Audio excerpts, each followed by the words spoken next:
أعوذ بالله من الشيطان الرجيم بسم الله الرحمن الرحيم الحمد لله رب العالمين والعاقبة المتقين والصلاة والسلام على أشرف الأنبياء المرسلين وعلى آله وأصحابه أجمعين أما بعد.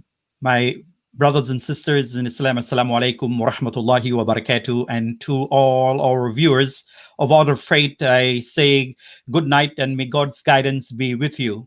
Ahlan wa sahlan, welcome to our second episode of our Masjid Al-Wali Chai Chat, a program that is designed to have invited guests share their experiences to help the next generation of young people to make decisions that are very, very important in their academic and their Islamic life. And so it is a special design, as we mentioned last week. This is the first season, which will be having 12 episodes, and just before Ramadan, we will finish this season. So last week, I had a guest who was a second-year medical student. Today, I have with me Shayan Khan. Shayan is a Rutgers graduate who studied public health, health administration, and political science. He's from Edison and has been an active member of Masjid Al-Wali for many, many years and involvement in the community. He's currently applying to law school and hopes to study in the tri-state area. So I am very, very happy and very excited to discuss here tonight with Shayan. So Shayan, assalamu alaikum and welcome to Masjid Al-Wali Chai Chat. Walaikum assalam. Thank you so much for having me. Yes, we have these wonderful. You have your cup, so we'll be sipping chai and we'll be chatting, inshallah. Of course. It's a very relaxed discussion, and we hope to be able to bring to the next generation some sort of guidance that will help kids in high school and early college life, inshallah, in these few episodes. So, Shayan, tell me about your experience as a young man growing up in the community of Masjid Al-Wali. I know before that probably you have involved with other communities. Masjid Al-Wali, a number of years now, and just tell me some of your experience growing up in the community. Well, as you said, ever since I was very little, I've been involved in Muslim communities throughout New Jersey. My oldest memories are of MCMC, MCNJ, my local Muslim communities and neighborhoods. But ever since Masjid Al-Wali was first built, it must be now 8 years, 9 years now, however long it's been, that is when I seriously got involved with the Muslim community. Before I was a student, I was learning, I would go to Sunday school. My parents tried to give me the best Islamic education as possible and keep me as involved in the community as possible. So by the time Masjid Al-Wali was created, I believe it was probably the beginning of my high school. Now, when a masjid is being built, there's so much that's involved with that. And that really gave me the opportunity to, I guess, do things that I never had done before, get involved at a certain level that I never had done before. And ever since then, I have done everything from, many people see me in the parking lot every day. But beyond that, I've taught at the Sunday school, and it's been one of my greatest pleasures and honors to teach at the Sunday school.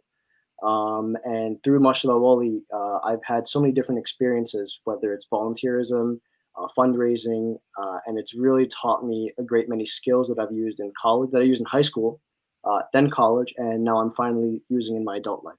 Alhamdulillah, alhamdulillah. Shayan, I know, I have been going to Masjid Al-Wali for many, many years, and I always see you in the parking lot, but I never realized you were actually doing the security and managing the security for a long time since you were in high school. Just tell me a little about that. Yeah, I don't really exactly know how it started, but back in 9th grade, I think someone just threw me into the parking lot when the masjid was being built, and since then, for me, it became kind of a challenge because I don't mean to say this against our community, but some people in our community have a little trouble understanding the lines and where to go. So it was interesting for me. They just basically threw this on me. I was like, okay, what do I do now? And then over the years, it just naturally became a challenge, and it just became something I just did. But when people see me in the parking lot, yes, that's not all I do. Yes, I spend a lot of time there. But yeah, there are other things that I did. And now, as the security coordinator of the masjid, now I'm more of an administrative position. But being in that parking lot taught me a lot of things. A lot of people would joke around. A lot of my friends would joke around with me, be like, "Oh, where's Cheyenne? Oh, he's in the parking lot like usual." So I grew up with that, but it's okay because it taught me a lot of different things, and now I'm in a position, especially in the masjid, where I can make decisions with you guys about the safety and security of our masjid. So alhamdulillah, it's been a ride, but it's been a good ride so far. Alhamdulillah. Let me thank you for your service, man. I mean, you are my go-to person when I want to deal with security, and you're always there. And alhamdulillah, may Allah bless you. And this brings me to the point where young people can be involved in the masjid and pursue their academic career. And this is what I discussed even last week. You don't have to give up one for the other. Just share your experience with that, being in the masjid, and at the same time, you went through your high school and you pursue your as a graduate from Rutgers University of Public Health and Health Administration, and also political science, your bachelor's degree, and now you are actively applying to law school. I want you to tell our young kids, I mean, you can do both simultaneously. You don't have to give up one for the other. Yeah, and that's actually something that I learned, I guess, later in life. I think it became first apparent in high school, but then it really hit me in college. And a lot of people, I don't think, really gave it a chance to understand. I am not claiming that I'm the most religious person out there, right? And I don't think involvement in the masjid means that you have to be super, especially as a kid growing up in America. It's not easy, for our generation. But it doesn't mean that you have to be the most religious person there, or like even if you're involved in the masjid, it means this or that. Being involved in the masjid is just an extra thing, just as you would volunteer at a hospital for your academics, or do a research project. But volunteering at a masjid gives you not only personal satisfaction for God also, but also it teaches you a lot of skills, right? Now, back in ninth grade, when I actively started participating and volunteering for the masjid, yeah, a lot of my friends would be like, "Oh, like he's going to the masjid, like he must be this, he must be that." But what it taught me, and I think what my friends eventually realized, was that you can actively participate in the masjid, no matter what level I'm going to say this very generally, what level of religion that you have or how religious you are as a person. Getting involved in the masjid is probably the best decision that you can make for your future iman, and also for your future skills that you plan to have one day and grow. So I don't think that you're either this or that. That was a big thing growing up. You're either this or you're that. You're either American or you're Muslim, or you're this or you're Pakistani or you're Egyptian or whatever it is, right? I learned that through the masjid you can do most of those things. You can be everything that you want to be. Alhamdulillah, alhamdulillah. I invite all our young people. I know we have a lot of young people now on board in the community, serving in the different departments, different committees. Alhamdulillah, they're doing an amazing job. So we would like to have more of them to come forward, inshallah. There are a lot of things, and we want to create that environment. Very quickly, Shayan, is after you finish high school, and I have seen that you have graduated in public health, health administration, and political science. What really triggers you to do that? Because there are a lot of kids also who will be sitting looking at this program with their parents. And I know sometimes a lot of parents make choices for their kids' career. And how do you really get into this field? So this is one of those conversations where I hope people don't get upset at me for saying these things. But so my academic career and my time at Rutgers and my future life was very I wouldn't say roller coaster. I had a good easy time, but it was a lot of changes that I made. So obviously, I mean, it's not obvious, but a lot of kids go into Rutgers because of it's good standing, at least in the medical field. I went in as a pre-med student, as many of us do. And, after taking the courses that were required, I always had a little bit, I would do the courses, but on the side, I would always take one political science course, or 2 political science courses in various fields, international relations, whatever it was, just out of my own interest. I had no intention of doing it, but doing that on the side, it kind of piqued my interest, and that interest grew into something of a passion. So, as a pre-med student, that's not something you want to tell your parents. Hey, look, I've been doing biochem and all these classes, but I think I love international relations so much that I want to switch to political science. That's not an easy conversation to have for any kid, especially with people growing up in our community. As the old saying goes, doctor, lawyer, engineer, right? Yeah. Um, but but with that, and alhamdulillah, my parents were very understanding, and they told me that while, of course, medicine is a fantastic field, and I encourage anyone that even has the slightest interest to do it, because it is the most, it pays off the most. Not even in terms of not in terms of finances, but in terms of your own personal well-being. But what my parents told me was, you have to do the thing that you're the most passionate in. So my parents understood. Now, not all of my friends' parents understood this. A lot of my friends did pre med because they were told to do pre med. They stuck with it.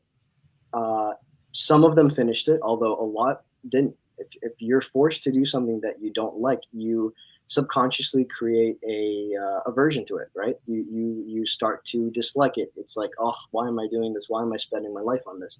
So a lot of my friends that were forced into it, they ended up switching later, much later in life, even Yeah. after graduation, and that kind of hurts in the end. Yeah. Now, I'm not saying I sped up my career by picking it quicker than others. I actually switched my senior year. It was a very last minute change. But Yeah. the reason I'm talking about this is, all I want people to understand is you can change your careers. You can change your passions, right? That's what life is.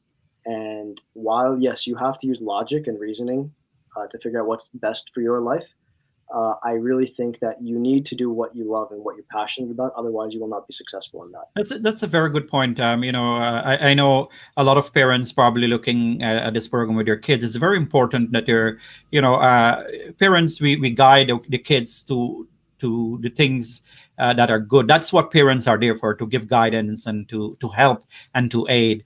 But you should make sure that your child also have a passion for what they want to do. Because sometimes they might be forced into something and they have to really live with that for the rest of their life, and it's, if they're not happy what they're doing, it doesn't make sense. So Right. this is very, very important point, and this is part also of you know from an Islamic perspective, also in a situation where someone needs to be happy doing something, so you could have that that seriousness, and also the feel a sense of accomplishment doing what you are doing. That's a very good point. Also, Brother Shayan, I know that you really, when in college, you were actually dorming in, right? Uh, Give me and tell me some experience, because for kids who are probably going to dorm, there are certainly, a lot of parents sometimes they're very, very hesitant to send their kids to dorm because of influence and other things. How are you able to keep your identity and your sanity in a situation like that?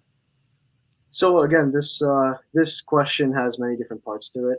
I dormed my first year, my freshman year, and that was the first time in my life where I've been put in a situation where I didn't know anyone. I didn't have no one looked like me, right? I couldn't associate myself with anyone in terms of household living, right? We go from living in our homes as born and bred Muslims to then being in an environment where you're surrounded by different types of people. Luckily, the people that I was surrounded with were very understanding people. We had a very small dorm. It was 15 of us. Um, but the thing that really helped me my freshman year was meeting a group of guys, a solid group of guys that kind of got me through the rest of college. Now, funny enough, I don't know if some of these guys will be watching this, but I hope they do, because these guys literally uh, shaped me and kept my sanity. And it all started, at least for this particular group of friends, we actually all met at the Eid banquet at our first MSA event ever at Rutgers. Uh, Yeah. And since that time, I created a solid group of friends. There was about 8, 10 of us, and we did everything together, at least for the first 2 years. And those first 2 years, especially your freshman year and your sophomore year, are so important when you have your life on campus. You need people, you need like-minded people, and you need people that will support you no matter what. Now, it's not like I didn't make friends with people that weren't Muslim or people with different ethnic backgrounds. Of course, I did, but my core background, the backbone of my friend group was these 8 or 10 guys that I met through MSA at the Eid banquet. And of course, over time, some people drift, but I'm still proud to call some of them. All of them will be my friends forever. But some of them are still in my life today, and we've helped each other out a lot. So in college, the most crucial thing is find yourself a group of friends.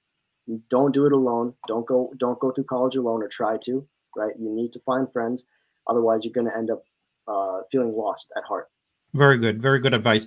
The thing, Shayan, too, is that in college, right, there is a lot of pressure to maintain your identity. Like, say, for example, yourself maintaining your Islamic identity and at the same time pursuing your academic career and stuff like that. And so people start thinking, going there, I'm a Muslim, or I'm American, or American Muslim, whatever the case is. I want you to say to our young people who will be going to college, or they are pursuing a college, will be pursuing a college degree. um, it's not a choice. You can be both at the same time. You could be a good Muslim and you can be a good American. And so this is something that sometimes people, there is a dichotomy between these two. People feel that, okay, if you're American you cannot be a good Muslim. Absolutely not. Islamic, from a perspective, you can be a good Muslim. You could identify yourself as a Muslim, maintain your deen, and yet be a good American, and be a good citizen of this country.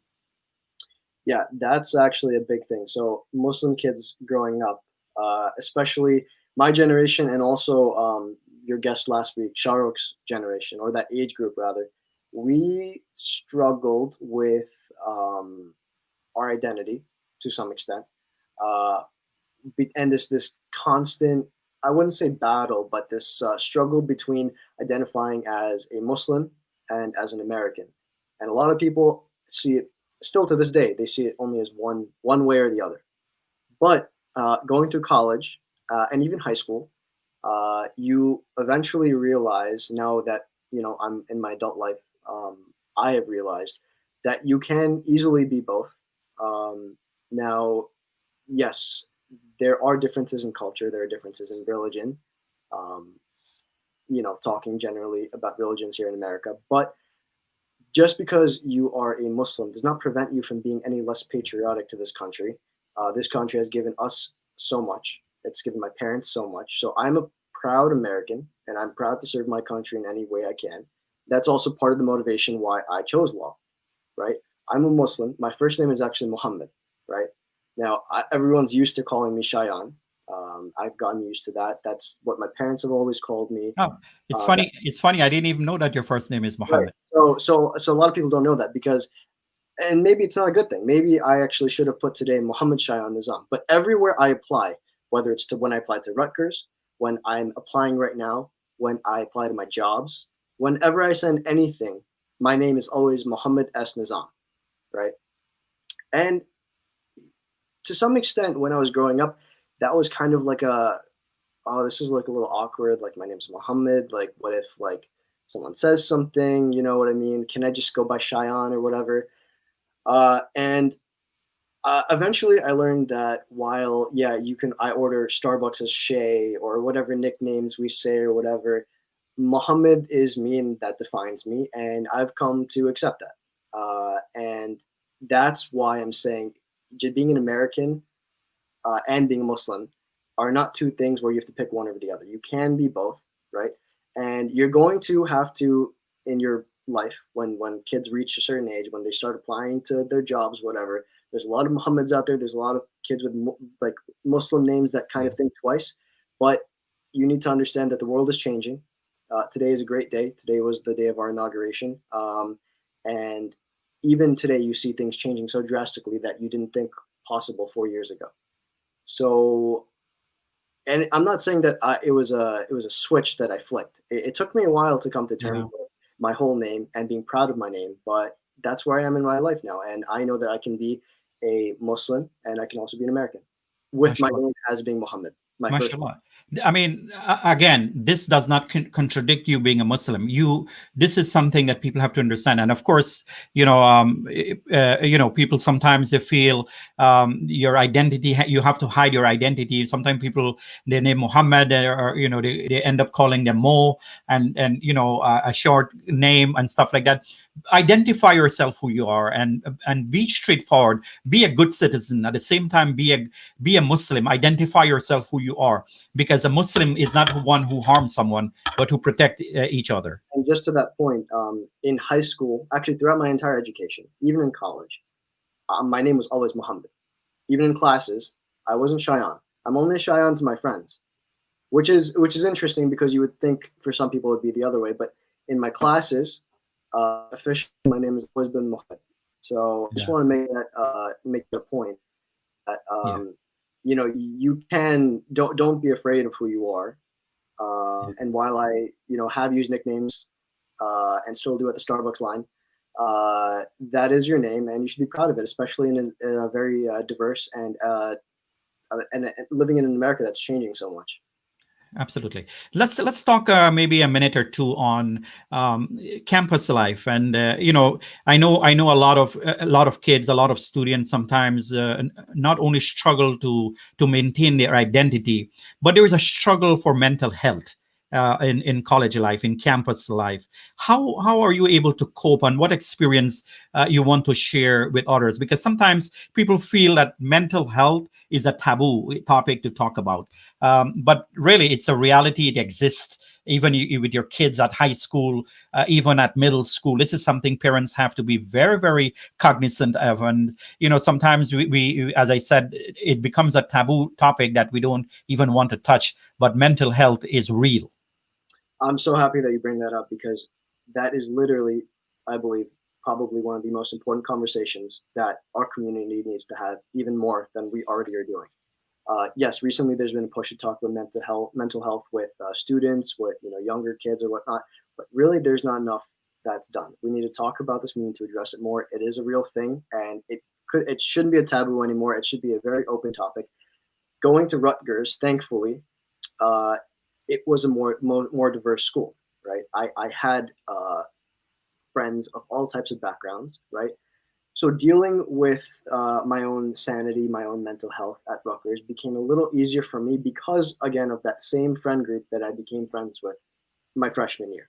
They helped me so much, and we all helped each other so much because in certain circumstances, you only think in a particular way or the way that you've been brought up, right? So it's hard to sometimes connect with people that haven't been brought up the same way as you or understand the same things the same way as you.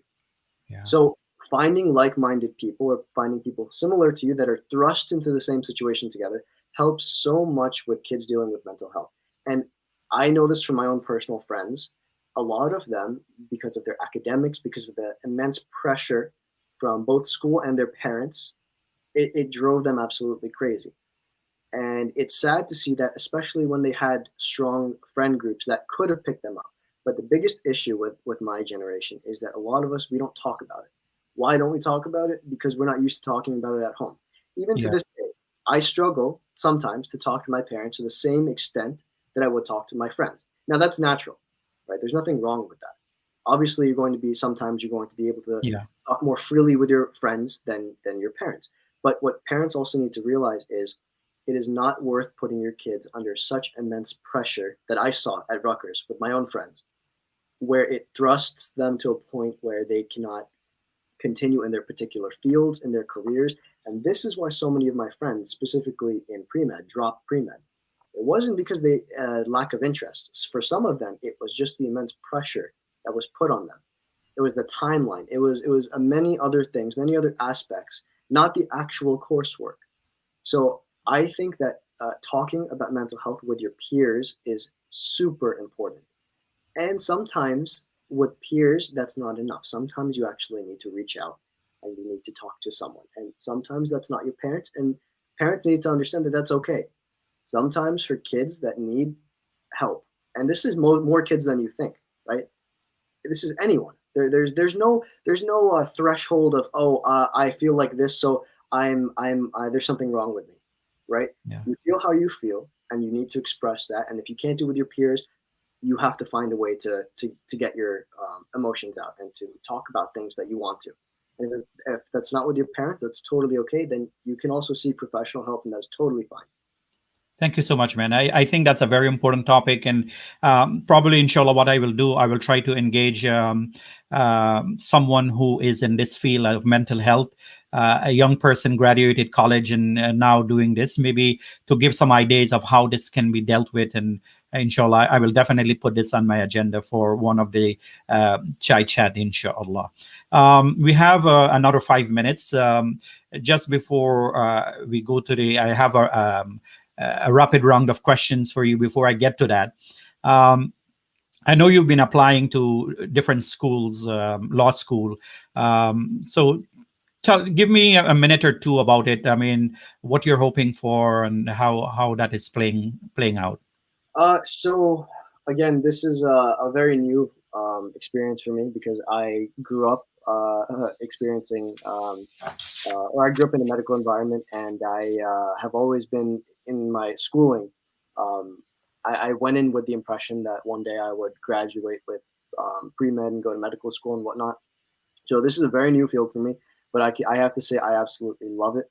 I love, and I don't mean law specifically. I mean politics, aspects of studying law, and those courses at Rutgers really pushed me to apply to law school. Without them, without taking a couple courses on the side, I would never have done it. Now I hope I'm applying right now. I hope that I stick around in the tri-state area so I can have many more conversations with you here. Inshallah. But and I don't know exactly what I would study in law. I've always had a great interest in criminal law. So again, this is a very new field for me, but I love studying it. I love being exposed to it, and I'm learning every day, and that's okay. I'm a graduate, and most people have already solidified their their careers or their schools or whatever. But this is another thing that I want to tell kids: it's okay to take your time, right? Inshallah. Sometimes things are meant to take their time. Like things have to take their time. You have your own destiny. Allah subhanahu wa ta'ala has a destiny for each and every one of us, and we have to go. Very true. Very true. So yeah, so inshallah, Yeah. I'll still be here, and yeah. Thank you very much, man. I mean, you might be a good candidate having a degree in political science, become, going to law school. Maybe, who knows, you could run for president someday. Well, You're a citizen of this country, bro. I don't know about You have that. to aim high, I mean, Yeah, Muslims have to get into different fields, inshallah, and I wish you all the best. Thank you. I'm happy to have you having this conversation for the next generation to benefit, inshallah. But before I allow you to go, I have a rapid round of questions for you, inshallah. So I don't want you to take long to respond. I have about 7 to 8 questions. First one is, what's your favorite food? That's a tough one between Chipotle and Taco Bell for sure. Ah, mashallah. Yep. What is one of the things in your bucket list? I always wanted to do scuba diving. Nice. If you could go anywhere in the world, where will you go and why? Definitely Switzerland. It is my favorite country in the world. I absolutely love it. I've been once before, and inshallah, if I can, I would love to retire there one day. Are you a morning or night person? Unfortunately, a night person. I'd like to be a morning person more, so I can get more out of my day. But being going through college has kind of messed up my sleep schedule. So inshallah, I'll try to fix that. I have to know when to call you now. I cannot call you early morning. Yeah, only call me at late night. Favorite hobby? Probably playing lacrosse. Nice. What is your favorite thing about someone in your family? So I would have to say for both my parents, probably their motivation to do what they did in life. Alhamdulillah, they have done amazing things. People in the community know them, that they're super hard workers, both of them equally, and they've taught me that. And they've taught me that it's never too late to do anything. I Mashallah. would actually say that's the most important point. It's never too late to do anything. Mashallah. Name me two of your most favorite Islamic personality. Islamic personality, I would have to. I mean, this is a tough one, but I actually I don't know. I don't know. I would have to say uh, truthful, like the Prophet always was, and that was one of his attributes. Yeah. And I would have to say, I don't know if this is necessarily a particular Islamic principle, but loyalty. Loyalty to Allah, never losing sight in the plan. That's the most important thing, especially for a young person. Never lose sight of the plan that Allah has set for you, and always stay loyal to what you do in life. And I think that's the most important thing. Thank you very much, Ayan. It was a pleasure having you, discussing with you. Our time is up. To all our viewers, thank you for tuning in and having your family to listen to this, inshallah. I invite you to join me again next Wednesday for another Chai Chat. We will be having next week two sisters who are high schoolers, inshallah. Both of them will be giving their experience and helping high schoolers also to answer some of their questions. So thank you so much for joining our Masjid Al-Wali Chai Chat. Very quickly, again, Masjid Al-Wali, we are open for the daily prayers. Friday prayers will be outside in the parking lot because of the crowd. We just want to protect the community, so please dress warm. The khutbah is very short and crisp, very to the point, so to keep you not long outside exposure. So again, Juma is outside in the parking lot. We are all open for Salah, so please benefit from whatever we have. May Allah bless all of you, inshallah, until we reach again next week for Masjid Al-Wali Chai Chat. Shayan, thank you very much. And to everyone, Assalamu alaikum wa rahmatullahi wa barakatuh. Alaikum assalam. Thank you so much.